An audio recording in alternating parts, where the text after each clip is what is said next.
नमस्कार दोस्तों, आप सभी को स्वागत है। हम आज विज्ञान के मोस्ट इम्पोर्टेंट प्रश्न जो 2025 में आने की संभावना है लेकर आए हैं। अगर आप लोगों को हमारा वीडियो अच्छा लगे तो हमारे चैनल को लाइक, सब्सक्राइब एवं कमेंट कीजिएगा। चलिए चलते हैं हम पहले प्रश्न की ओर। क्या कह रहा है? पहला प्रश्न कहता है, प्रकाश का परावर्तन के नियम सदैव सत्य होते हैं। जो प्रकाश के परावर्तन होता है, प्रकाश का परावर्तन, जब प्रकाश किसी चमकदार वस्तु पर पड़ता है, जैसे मान लीजिए एक दर्पण है, जब प्रकाश किसी चमकदार वस्तु पर पड़ता है तो पुनः अपने माध्यम में वापस लौट जाती है, अपने माध्यम में वापस लौट जाती है, उसे प्रकाश का परावर्तन कहते हैं। तो ये जो कह रहा है कि विकल्प पहला देखिएगा, केवल अवतल दर्पण के लिए, यानी यह नियम केवल अवतल दर्पण के लिए काम करता है, या केवल उत्तल दर्पण के लिए काम करता है, केवल समतल दर्पण के लिए काम करता है, इनमें से सभी।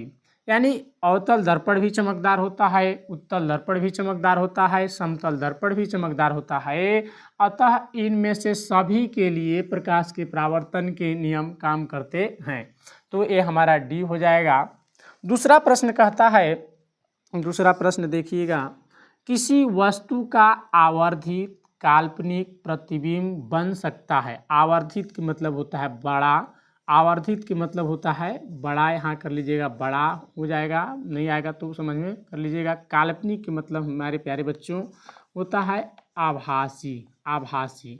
तो ऐसे कौन कौन से हैं दर्पण या लेंस जिसके द्वारा बड़ा आभासी प्रतिबिंब बनता है?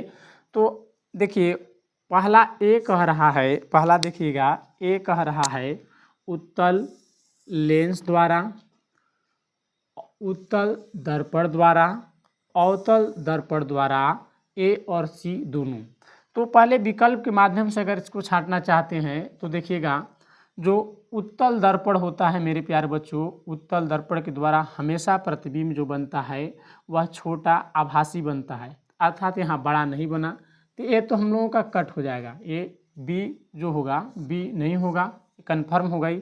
अब देखिएगा उत्तल लेंस द्वारा, उत्तल लेंस जो होते हैं, ये देखिए उत्तल लेंस, देखिएगा यहाँ पे ये देखिए उत्तल लेंस है, उत्तल लेंस, ये उत्तल लेंस है। उत्तल लेंस के द्वारा जब वस्तु कहाँ पे हो, वस्तु फोकस और प्रकाशीय केंद्र के बीच जब होता है, फोकस और प्रकाशीय केंद्र के बीच होता है तो उसका प्रतिबिंब बनता है सीधा,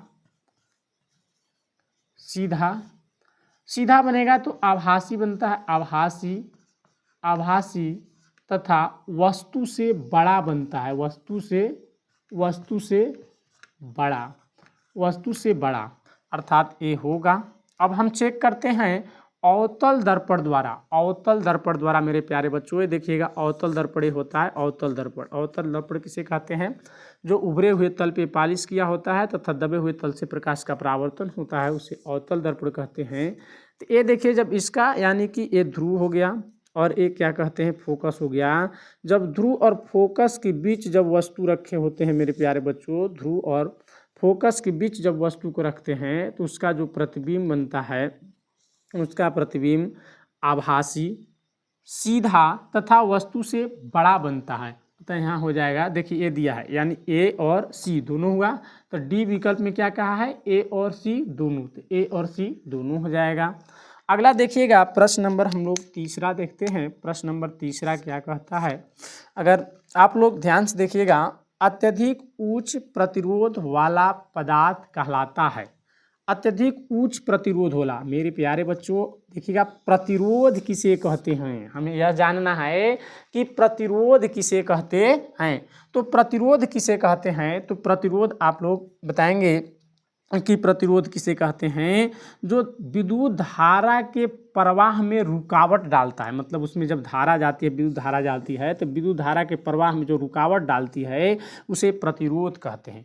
तो चालक, तो यानी चालक किसे कहते हैं? विद्युत जिसमें प्रवाह होता है चालक कहते हैं। अर्धचालक किसे कहते हैं?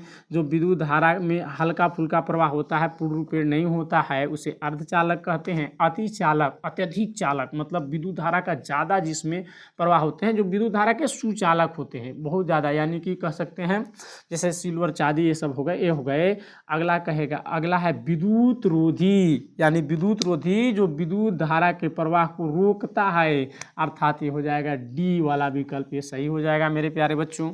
अगला देखिए, कहता है चौथा प्रश्न हमारा है विद्युत शक्ति की इकाई है, विद्युत शक्ति की इकाई